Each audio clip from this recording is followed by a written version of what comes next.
Good morning to all. आज के class में, आज की कक्षा में हम लोग अध्ययन करेंगे reasons for the application of law of demand. Reasons for the application of law of demand, मांग के नियम के लागू होने के कारण। मांग के नियम के लागू होने के कारण, मांग का नियम क्यों लागू होता है। हम जानते हैं कि मांग का नियम है क्या। मांग का नियम क्या है? What is the law of demand? Then हम जानते हैं कि जब किसी वस्तु के मूल्य में, जब किसी वस्तु के मूल्य में बढ़ोतरी होती है, जब किसी वस्तु का प्राइस इंक्रीज करता है, देन उसकी वस्तु के मूल्य, वस्तु की डिमांड डिक्रीज करती है। क्या होता है? जब किसी वस्तु की मांग, जब किसी वस्तु की मूल्य बढ़ती है तो वस्तु की मांग डिक्रीज करती है। जब किसी वस्तु के मूल्य में गिरावट आएगी तो उस वस्तु की डिमांड में बढ़ोतरी होगी। यही मांग का नियम है। Inverse relationship between price of commodity and quantity demanded. वस्तु के मूल्य और वस्तु की मांगी गई मात्रा में विपरीत संबंध होता है। इसीलिए मांग वक्र हमेशा ऊपर से नीचे की ओर दाएं की तरफ गिरती हुई प्रतीत होती है। ये आपका ओ एक्स एक्सिस पर क्वांटिटी डिमांड मांग को रखे हुए हैं, ओ वाई एक्सिस पर हम प्राइस को रखते हैं। और जब इसमें हमारी प्राइस इंक्रीज करेगी ऊपर की तरफ, हमारी डिमांड डिक्रीज करेगी, और इसी की वजह से, इसी के कारण से मांग वक्र हमेशा प्राय ऊपर से नीचे की तरफ गिरती हुई प्रतीत होती है। ठीक है, समझ में आया नहीं आया? Most of the demand curve, most of the demand curve fall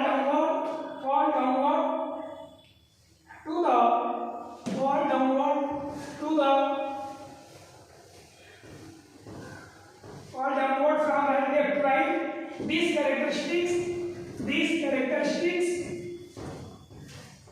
states that more quantity and high price of goods are sold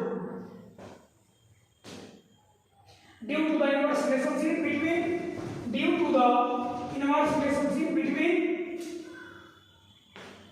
demand and price. Its slope is negative due to the inverse relationship between price and demand. Its slope is negative. क्या होता है? Negative होता है, ऋणात्मक होता है, नकारात्मक। But why so? But हम जानना चाहते हैं कि क्यों नेगेटिव होगा? ऐसे कौन से कारण है कि नेगेटिव होगा, नकारात्मक होगा? डिमांड में क्या कहते हैं, प्राइस में कमी होगी, वस्तुओं के मूल्य में कीमत में कमी होगी इस कारण से। क्योंकि वस्तु का मूल्य और वस्तु की मांग की मात्रा विपरीत होती है, अपोजिट होती है। रिलेशन, इनवर्स रिलेशनशिप डिमांड का की तरह। चलिए जानने का प्रयास करते हैं। इसको हम विस्तार से बताते हैं। This can be explain through following reasons. इसके मुख्य कारण है कुछ। लॉ ऑफ डिमिनिशिंग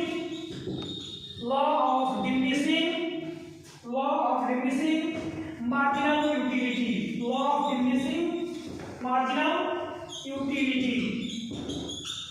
कौन सा? marginal utility, law of diminishing marginal utility, diminishing marginal utility। उपयोगिता ह्रास नियम। क्या कहते हैं इसको? उपयोगिता ह्रास नियम। चलिए अगला पॉइंट है, पहला पॉइंट है law of diminishing marginal utility. उपयोगिता ह्रास नियम के कारण जब किसी वस्तु की अधिक इकाई परचेज करते हैं तो उसकी उपयोगिता धीरे धीरे कम होने लगती है। इसलिए मांग वक्र ऊपर से नीचे की तरफ गिरती हुई प्रतीत होती है। अगला पॉइंट है इनकम इफेक्ट। आय प्रभाव, इनकम इफेक्ट। क्या बोलते हैं हिंदी में इसको? आय प्रभाव। जब किसी वस्तु के आय में वृद्धि होती है तो उसके प्रयोग किए जाने वाले वस्तुओं के मांग में वृद्धि होती है। आय में कमी होगी तो मांगी गई वस्तुओं की यूज करने की मांगी गई मात्रा में यूज करने वाले वस्तुओं को प्रयोग किए जाने वाले वस्तुओं की मांगी गई मात्रा में कमी होती है। चलिए तीसरा पढ़ते क्या है, सब्स्टिट्यूशन इफेक्ट। सब्स्टिट्यूशन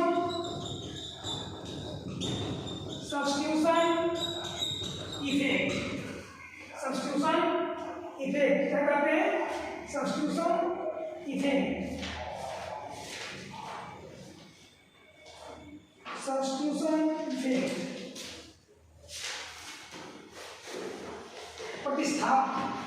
प्रतिस्थापन प्रभाव। प्रतिस्थापन प्रभाव। अगला पॉइंट है हमारा change in consumers number. Change in consumers number या कंज्यूमर पॉपुलेशन कह सकते हैं, उपभोक्ता की संख्या में कमी। कंज्यूमर्स नंबर उपभोक्ता की संख्या में बदलाव। और अगला पॉइंट है डिफरेंट यूजेज। ठीक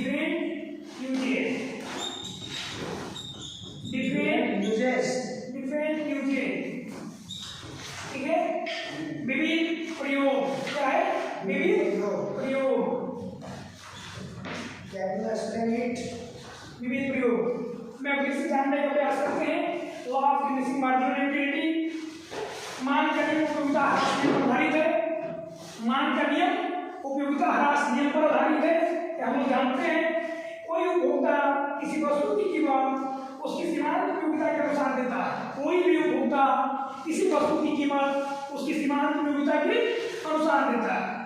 आपको हम बताना चाहते हैं एक मार्कर की कीमत शिक्षक के लिए जो होगी, क्या वो एक ऑटो ड्राइवर के लिए होगा? नहीं होगा। यदि एक मार्कर की कीमत 10 रुपया है और उसको एक शिक्षक 10 रुपये में परचेज कर रहा, इसके मतलब कि उसकी जो सीमांत उपयोगिता है 10 रुपये के बराबर है। लेकिन जब एक ऑटो ड्राइवर को 10 रुपये मार्कर सेल करिएगा, बेचने का प्रयास करिएगा, तो 10 रुपये देने को तैयार नहीं होगा, क्योंकि ऑटो ड्राइवर के लिए या अनदर पर्सन के लिए, अन्य व्यक्तियों के लिए मार्कर की सीमांत उपयोगिता 10 रुपये से कम है। ठीक है, सीमांत उपयोगिता ह्रास के अनुसार किसी वस्तु के उपभोक्ता द्वारा जो अधिक मात्रा खरीदी जाती है या प्रयोग की जाएगी, उन इकाइयों से मिलने वाली उपयोगिता घटती जाती है। इसलिए उपभोक्ता की कीमत कम होने पर ही वस्तु की अधिक इकाइयों को खरीदेगा। इसलिए उपभोक्ता कीमत कम होने पर ही वस्तु की अधिक इकाइयों को खरीदेगा। जैसे हम पहला मार्कर जब परचेज करने जाएंगे, मेरे पास मार्कर नहीं होगा और मार्कर की आवश्यकता होगी, तो बाजार में जब मार्कर परचेज करने जाएंगे तो उसको 10 रुपया अभी देने के लिए तैयार हो जाएंगे। लेकिन मेरे पास मार्कर की अवेलेबिलिटी होने के बाद जब मार्कर परचेज करने जाएंगे और 10 रुपया आपसे कोई मांगेगा तो जल्दी देने को तैयार नहीं होंगे। उसे क्या करते हैं, मोल भाव करते हैं। 8 रुपया 9 रुपया हम लेने की बात करते हैं, 8 रुपया 9 रुपया हम लेने की बात करते हैं। यानी जैसे जैसे वस्तु की संख्या हमारी बढ़ती चली जाती है, वैसे वैसे हमारी सीमांत उपयोगिता घटती चली जाती है। अगला पॉइंट क्या है, इनकम इफेक्ट, आय प्रभाव। किसी वस्तु की कीमत में कमी, किसी वस्तु की कीमत में कमी, वास्तव में किसी वस्तु की कीमत में कमी, वास्तव में उपभोक्ता की आय में वृद्धि होती है। कैसे जानने का प्रयास करते हैं, वस्तु की कीमत और उपभोक्ता का आय। उपभोक्ता का आय 42 रुपये किलो है। हाँ, चलिए अब चीनी का नाम है, चीनी की बात करते हैं। चीनी कौन सा वस्तु ले रहे हैं, चीनी। मान लेते हैं आपके घर में चीनी की, आप किसी दुकान पर चीनी की डिमांड पर डे 3 kg होगी। आज का चीनी कैसे है, 42 रुपीज के जी। ठीक है, 3 kg डिमांड आपकी पर डे है। कितना लगा टोटल कास्ट, 126 रुपया पर डे। ठीक है, यदि उपभोक्ता चीनी के दाम मान लीजिए बढ़ करके हो गया, चीनी के दाम मान लीजिए घट करके हो गया 35 रुपीज। कितना हो गया, 35 रुपीज। कितना यूज करेगा पर डे, 2 किलो 3 kg। भाई डिमांड उससे 3 kg है ना, 3 kg यूज कर रहा है, कितना होगा टोटल कास्ट, नहीं तो बढ़ जाएगा ना, रुपये हुआ तो बढ़ जाएगा, 5 अरे यार रुपये। पहले उसकी डिमांड तो 3 kg है ना, हाँ। अभी आय प्रभाव को जान रहे हैं तो उसका टोटल कास्ट कितना हो जाएगा 105 रुपया, यानी पहले कितना लगता था 126 रुपया, चीनी का दाम कम होने पर टोटल खर्चा कितना आ रहा है 105 रुपया। कितने का अंतर हुआ 21 रुपये का, कितने का हुआ 21 रुपया का, यानी 21 रुपया कंज्यूमर का आय में बढ़ा, यानी वस्तु के मूल्य में कमी होने पर उपभोक्ता की आय 21 रुपये इंक्रीज कर गया। पहला प्रभाव आपने देखा। या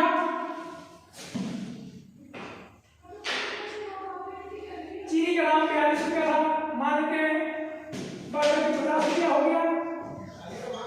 आप कितना यूज करते हैं पर डे 3 kg, कितना उसको खर्च करते हैं 126 रुपीज खर्च करते हैं पर डे। अभी आपको 126 में कितना चीनी मिलेगा 2.5 kg, यानी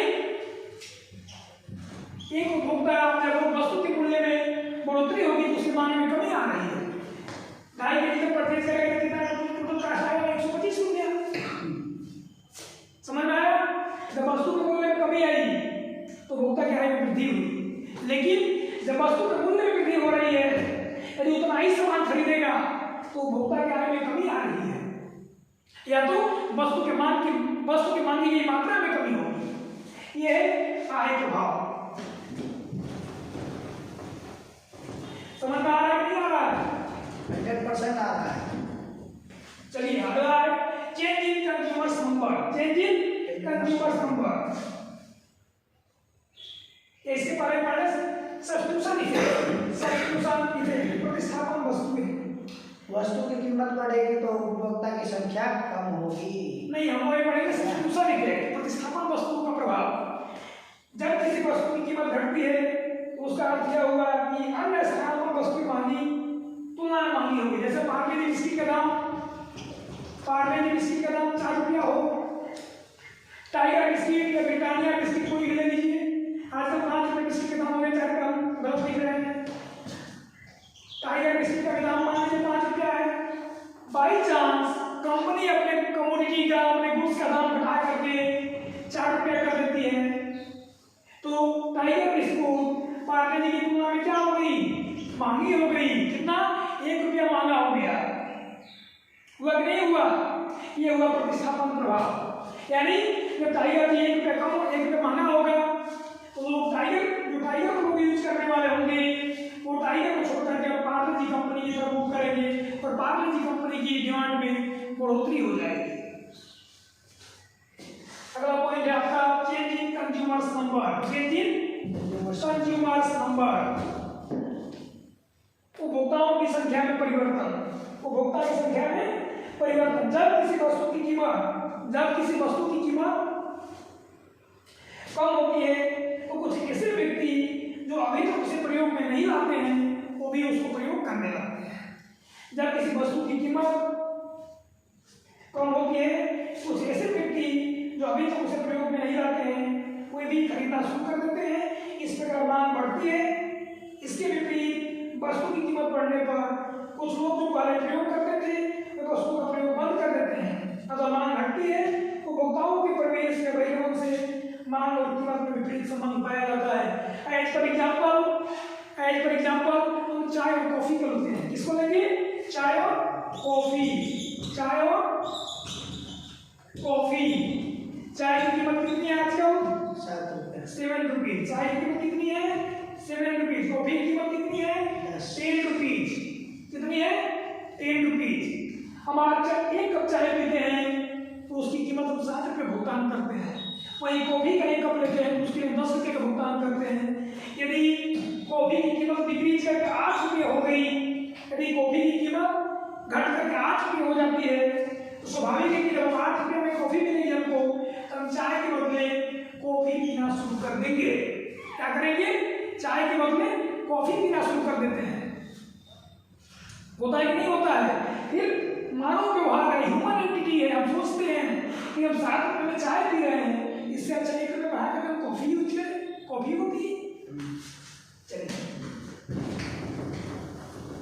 अगला है आपका विविध प्रयोग, डिफरेंट यूजेज। किसी भी वस्तु के बहुधा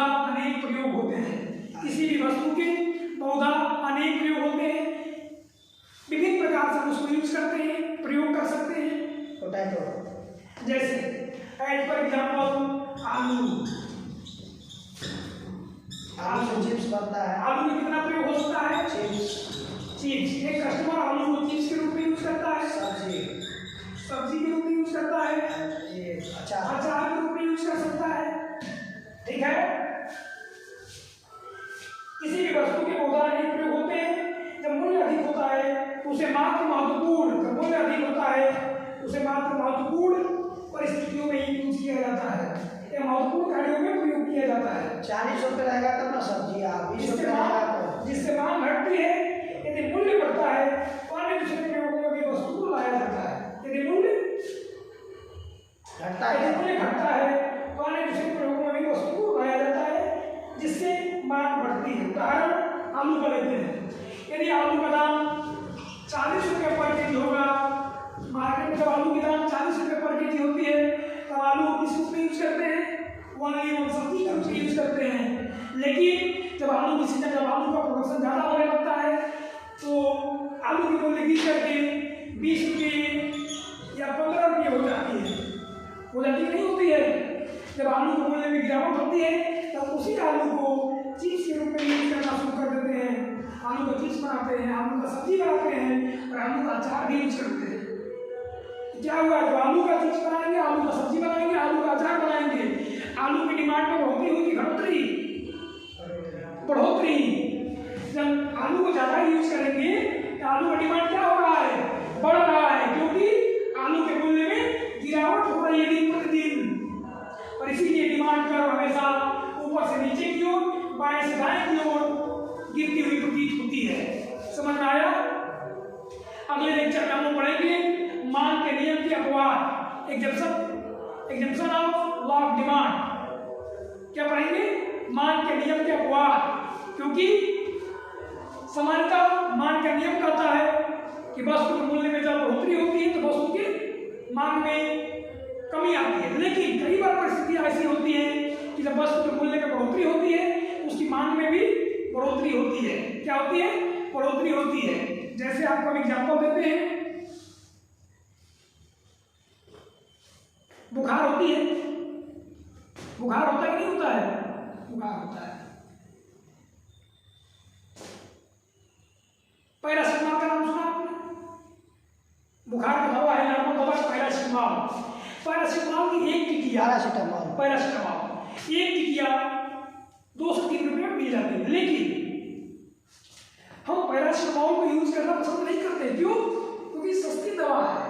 हमको लगता है कि जितनी महंगी दवा यूज करेंगे, एक पेशेंट के घर वाले को लगता है जितनी महंगा दवा हम यूज करेंगे उतना जल्दी हम ठीक हो जाएंगे। इसलिए आवश्यक वस्तुओं, प्रतिष्ठा वाली वस्तुओं, कुछ इस तरह के बिंदु हैं, कुछ इस तरह के मुख्य बिंदु हैं। जब उन परिस्थितियों में जब वस्तु की मूल्य बढ़ती है तो उसकी मांग भी बढ़ती चली जाती है। तो हम बस मांग के नियम के अपवाद पर चर्चा करेंगे अगले क्लास में, अगले लेक्चर में। तब तक के लिए धन्यवाद। और मुझे लगता है कि आज का कंसेप्ट समझ में आ गया होगा। आया कि नहीं आया? कल आप लोग ऑब्जेक्टिव क्वेश्चन हल करके जाएंगे। धन्यवाद।